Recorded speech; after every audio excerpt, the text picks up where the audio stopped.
Hello guys, आ चुके हैं PY Q से लेके कहाँ ट्रिनिटी क्लासेस में एंशिएंट हिस्ट्री की अगली कड़ी जो है। देखते हैं टॉपिक में क्या है। प्रश्नों का बौछार 110 की गारंटी। तो आप लोग जुड़ जाइए, जल्दी जुड़िए और जो भी सेशन हो उसको शेयर कर दीजिए कि दोस्तों के बीच में कि फ्री ऑफ कॉस्ट ऐसी पहली संस्था है जो एडुटेक कंपनी में जो फ्री ऑफ कॉस्ट दे रही है यूट्यूब पे पीवाई क्यू सीरीज। और भी देती होंगी मगर इसमें मिक्सअप है, सब देते हैं। यूपी का लेके आएंगे तो यूपी का लेके आएंगे, बिहार का तो बिहार का, इसमें मिक्सअप कर दिया गया है। और जो नए बच्चों को सब्सक्राइब जरूर कर लीजिएगा और टेलीग्राम चैनल से जुड़ जाइए, वहाँ से आपको पीडीएफ फाइल मिल जाएगा और भी जो क्वेरी आपकी हैं वो क्वेरी जो है आप उसमें फुलफिल कर सकते हैं। आप कुछ सवाल पूछेंगे, कुछ आपको जवाब तुरंत विद इन सेकेंड मिल जाएगा आपको। चलिए देखते हैं क्या प्रश्न है। अधोलिखित में गुप्त मुद्रा क्या है, स्वर्ण मुद्रा क्या है? कौन स्वर्ण मुद्रा है? दिनार। दिनार जो है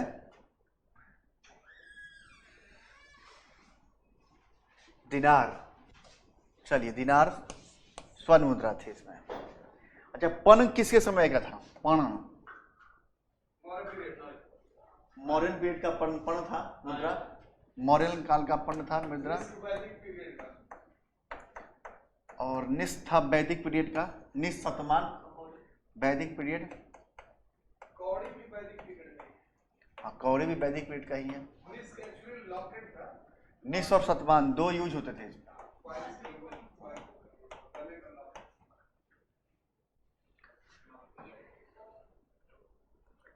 चलिए नेक्स्ट प्रश्न क्या है। गुप्त काल में लिखित संस्कृत नाटकों में स्त्री और शूद्र क्या बोलते थे? गुप्त काल में जो कालिदास नाटक लिखे हैं तो उसमें किस भाषा का उपयोग करते थे स्त्री और शूद्र दोनों?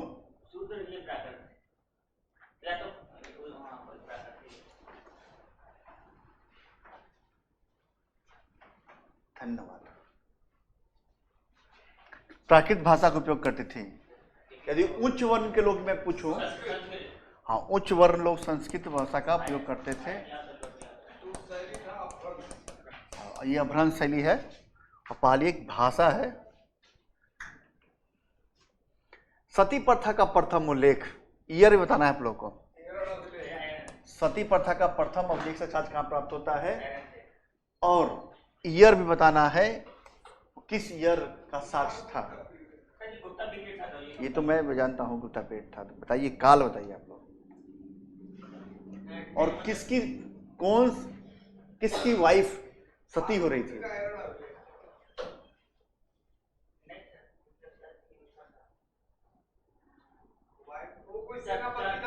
गोपराज नामक सेनापति, 510 एडी का हो गया। और ये गोपराज जो सेनापति था उसकी वाइफ जो है जब क्या सती प्रथा सती सूची 1 को सूची 2 से मिलान कीजिए और नीचे दिए गए कोटों का प्रयोग सही कई उत्तर दीजिए। क्या होगा इसका जवाब? अशोक का नाम क्या था? प्रियदर्शना। समुद्रगुप्त क्या बोलते थे? पराक्रम। चंद्रगुप्त द्वितीय विक्रमादित्य और स्कंदगुप्त क्रमादित्य, ऐसा ना उपनाम।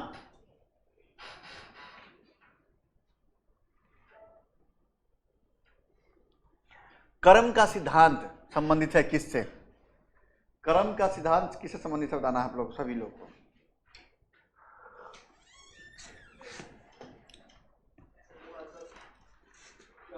कर्म मीमांस क्रम पे बात करता था। मीमांस सिद्धांत कर्म का था। सट दर्शन जो बोलते हैं, खट दर्शन था इसमें। सभी दर्शन का नाम बताना है। सांख्य दर्शन के कौन थे? सांख्य दर्शन के कौन थे? कपिल। न्याय के कौन थे? न्याय के गौतम। मीमांसा के कौन था? इसमें दो मीमांसा होंगे, एक पूर्वी मीमांसा, एक उत्तरी मीमांसा। पूर्व और उत्तर। पूर्व का कौन था? कौन? जैमिनी, पूर्व का जैमिनी, और उत्तर का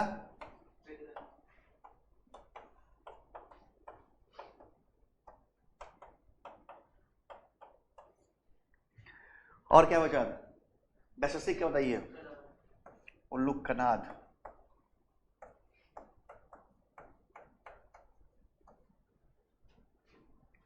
ठीक है, योग का बताइए। एक तो योग छूटिए गया। योग का पतंजलि। गुड। नगरों का क्रमिक पतन किस काल में दिखाई देता है? किसकी एक महत्वपूर्ण विशेषता है नगरों का क्रमिक पतन?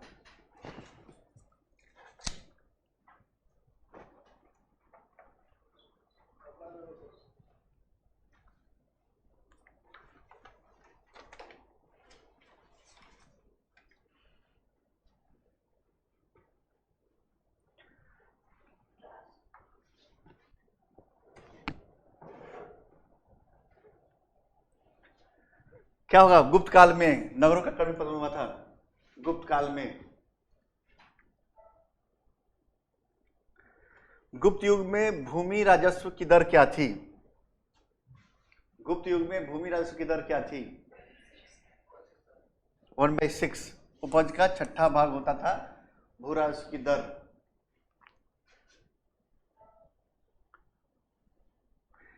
किस प्रकार की भूमि को अपहृत भूमि कहा जाता था? अपहृत भूमि कहा जाता था किस प्रकार की भूमि को?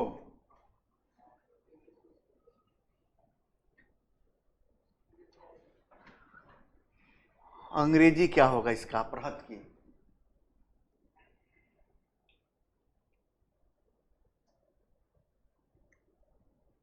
कौन सी भूमि थी?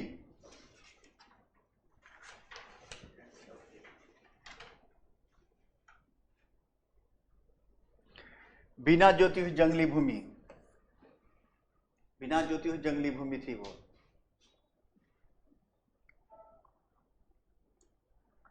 भारत के इतिहास के संदर्भ में कुलियामाप तथा द्रोणमाप शब्द का प्रयोग हुआ है।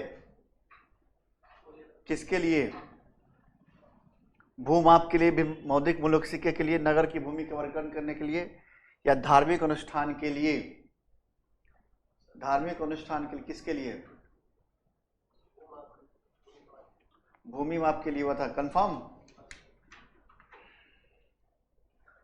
चलिए, भूमि माप के लिए हुआ था। चलिए, भूमि माप के लिए हुआ था।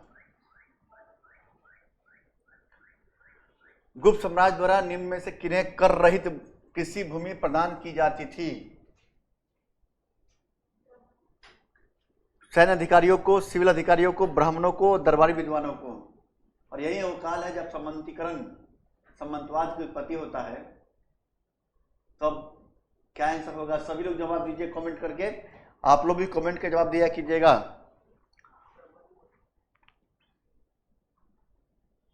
सैन्य अधिकारियों को, सैन्य अधिकारियों को दिया जाता था कर रहित कृषि भूमि।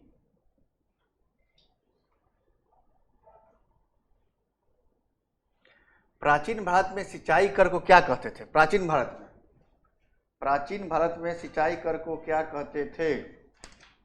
ये बताना है आप लोग को।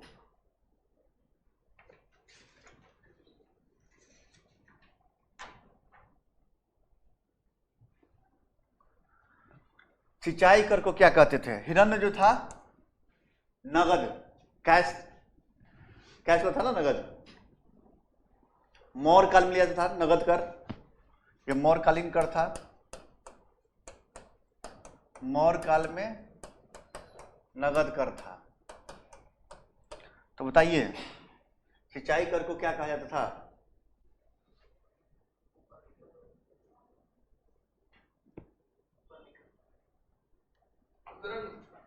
उद्रंग, विदग भागम और उद्रंग दोनों होगा इसका जवाब। विदग भागम, उद्भाग, उद्रंग दोनों होगा इसका जवाब।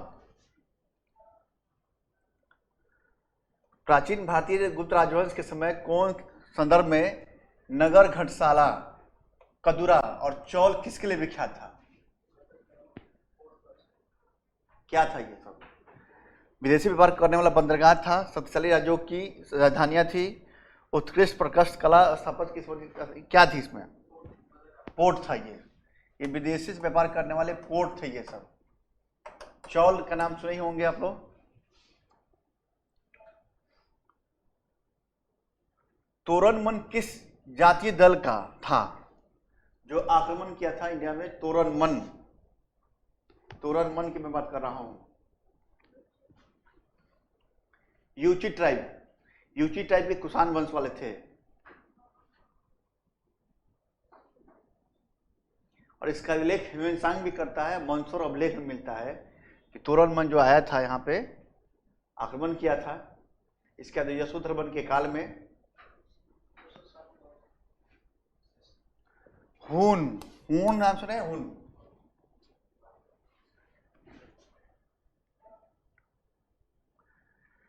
निम्नलिखित में किसने हून शासक मिहिर कुल को पराजित किया था? अब बता दीजिए आप लोग, किसने हून शासक मिहिर कुल को पराजित किया था? बुद्धगुप्त, यशोधर्मन, शशांक, प्रभाकर, वर्धन, किसने पराजित किया था बताना है। और इसको हराया था एक गुप्त शासक था, नरसिंह गुप्त बलादित्य, वो भी हराया था।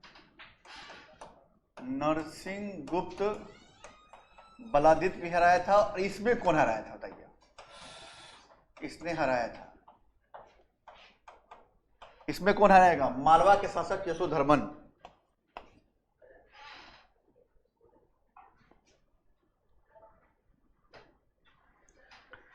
चीनी तीर्थयात्री जिसने 6ठी शताब्दी में भारत दर्शन किया था तो कौन था? 6ठी शताब्दी पूछा हमने। फाहियान कब आया था? 606 में हर्षवर्धन बैठता है काल में। उसके बाद फाहियान आया था गुप्त काल में। इत्सिंग का काल भी नहीं है। सुंगयून था वो। सुंगयून था जो 518 ईस्वी में आया था। हमने 6ठी शताब्दी पूछा है, 620 क्या एडी पूछा है अपने आपसे।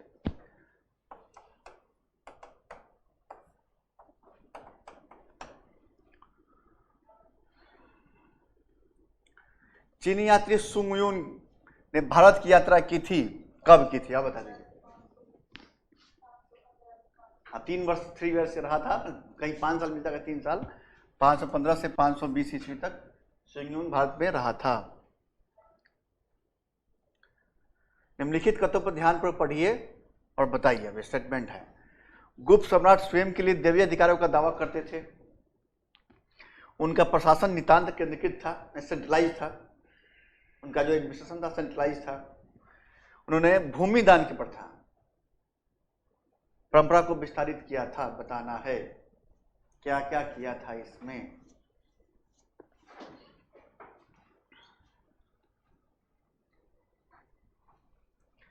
सेंट्रलाइज जो प्रशासन था एक ही काल में मिला आपको। किसमें? वह मौर्य काल में एक्सट्रीम पोजीशन पे था अपने।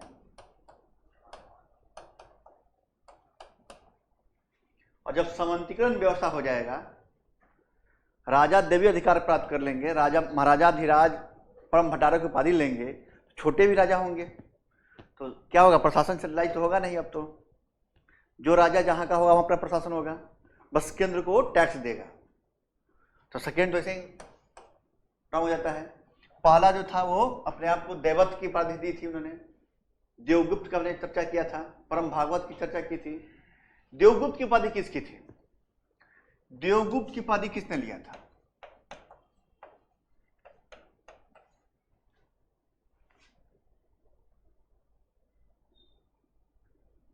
देवगुप्त की उपाधि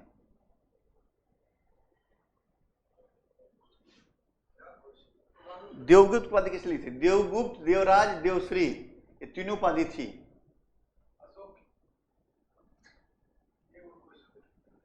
देवगुप्त की उपाधि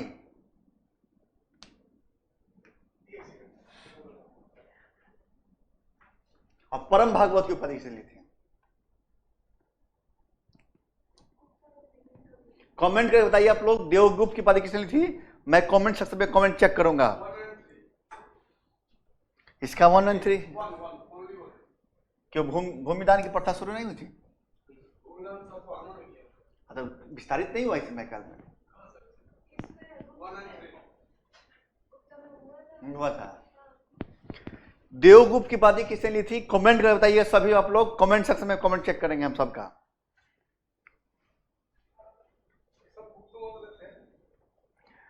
गुप्त काल के दौरान भारत में बलात्श्रम यानी विष्टि का यूज करते हैं, बलात्श्रम का यूज करते हैं कि कौन सा कथन सही है?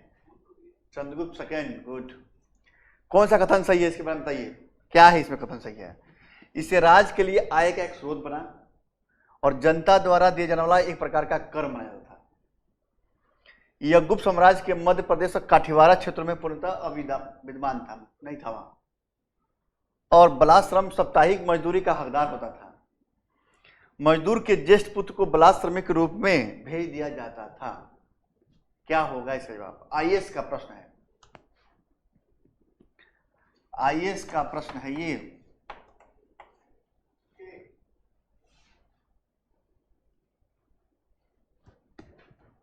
बिष्टी बेगार की प्रथा, बिना मजदूरी की प्रथा, मतलब कि बंधुआ मजदूर, तो क्या हो जाएगा? मजदूर के ज्येष्ठ पुत्र को बलाश्रम के लिए भेजा था, उनको पैसा नहीं मिलेगा। ये ऑप्शन माना है। जनता द्वारा दिया जाना कर माना नहीं। और इसी पद्धति का उपयोग करते हुए सुदर्शन झील जो बना था, रुद्रदामन में ने क्या किया था? सुदर्शन झील बनवाया था इसी प्रथा का उपयोग करते हुए, बिना बेगारी की प्रथा। बलाश्रम, जबरदस्ती श्रम करा देना।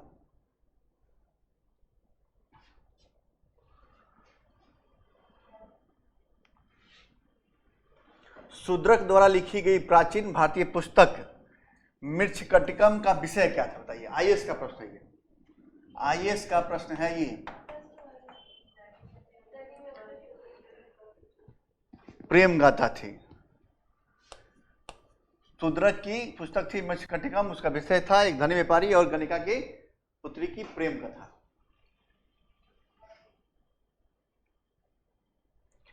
प्राचीन सांख्य दर्शन में किसकी महत्वपूर्ण योगदान है? किसका महत्वपूर्ण योगदान है?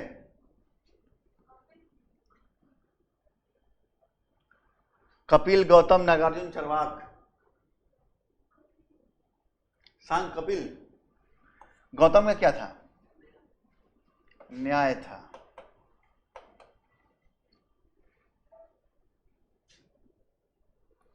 भारत में दार्शनिक विचार के इतिहास के संबंध में सांख्य संप्रदाय से संबंधित निम्नलिखित कथनों पर विचार कीजिए।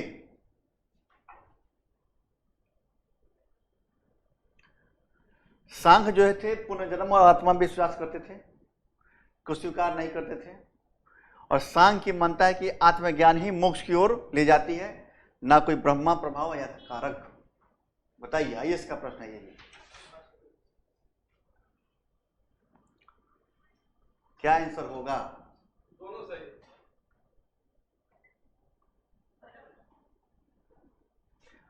पुनर्जन्म आत्मा को स्वीकार ही नहीं किया इसने। ये नहीं करता, स्वीकार करता था वो, नहीं है। तो इसका आंसर केवल 2 होगा। ये आत्मा को स्वीकार करता था, सांख्य दर्शन। अनेक परमात्मा की बात की उसने। नव न्याय संप्रदाय स्कूल के संस्थापक कौन थे? बताइए, नव न्याय संप्रदाय स्कूल के संस्थापक कौन थे? रघुनाथ शिरोमणि, गंगेश श्रीधर उदयन।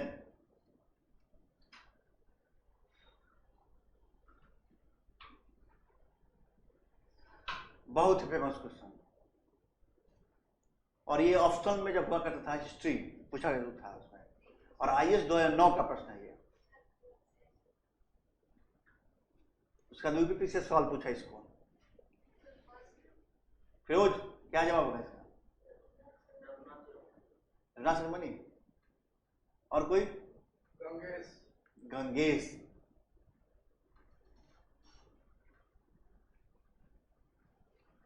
क्या होगा? गंगेश जी इसके जवाब आएंगे, गंगेश जी।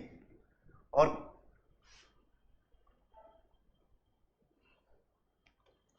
क्या कि यूपीपीसीएस ने इसका आंसर गंगेश दिया था। जब तक जीवित रहो, सुख से जीवित रहो, चाहे इसके लिए ऋण ही लेना पड़े, तो क्योंकि शरीर की भस्ती जो है भूत की तरह है, वो भस्म हो जाएगा, पुनरागमन नहीं होगा, इसलिए कर्जा लेके बढ़िया खाते रहो। किसने कहा था? इसने कपालिक संप्रदाय वाले, नागार्जुन आजीविकों ने, चरवाकों ने? किसने कहा था?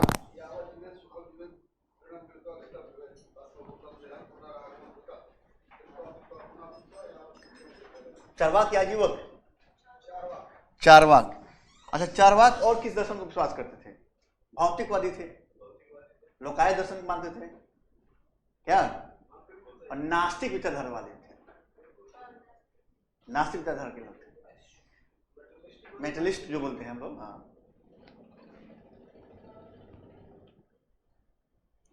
केवल प्रत्यक्ष प्रमाण को स्वीकार किसने किया है? बताइए इसमें। प्रत्यक्ष प्रमाण को स्वीकार किया है इसने।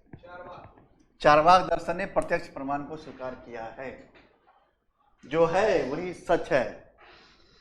ये नहीं कि बनेगा ये तो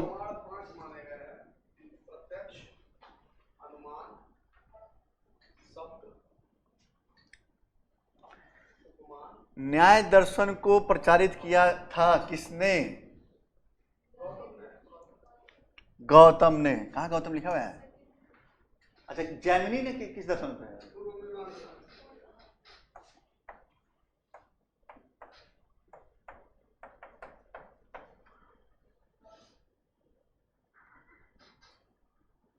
मीमांस के, बताइए आप बता दिए इसका आंसर। मीमांस के प्रेरणा कौन थे, मतलब कौन था इसका? जैमिनी। अच्छा, विश्वामित्र क्यों फेमस रहा? विश्वामित्र इतिहास में फेमस आदमी था विश्वामित्र। ऋषि तो हम भी जानते हैं, ऋषि है, वशिष्ठ भी ऋषि है, कनाद भी ऋषि है, सब ऋषि ही हैं। विश्वामित्र क्यों फेमस रहा? असुरों के गुरु थे। और असुरों के गुरु थे, गायत्री मंत्र था। ऋग्वेद में तीसरे मंडल में जो गायत्री मंत्र मेंशन किया गया है, उसके रचनाकार ही इसको माने जाते हैं। किसको? विश्वामित्र। सविता देवी सूर्य भगवान की पूजा। चलिए, नीचे दिए गए सूची 1 सूची 2 को मैच कीजिए। न्याय दर्शन सबका सिद्धांत दिया हुआ है यहाँ पे। मोक्ष प्राप्त करने के तरीके, किस तरीके से मोक्ष प्राप्त करेंगे? इधर न्याय दर्शन, मीमांस, सांख्य, वेदांत। तार्किक चिंतन। चलिए आगे। न्याय दर्शन, तार्किक चिंतन। चलिए, एक मैच किया। मीमांसा वैदिक अनुष्ठान, वेदांत वास्तविक ज्ञान का अभिग्रहण, और सांख्य आत्मज्ञान।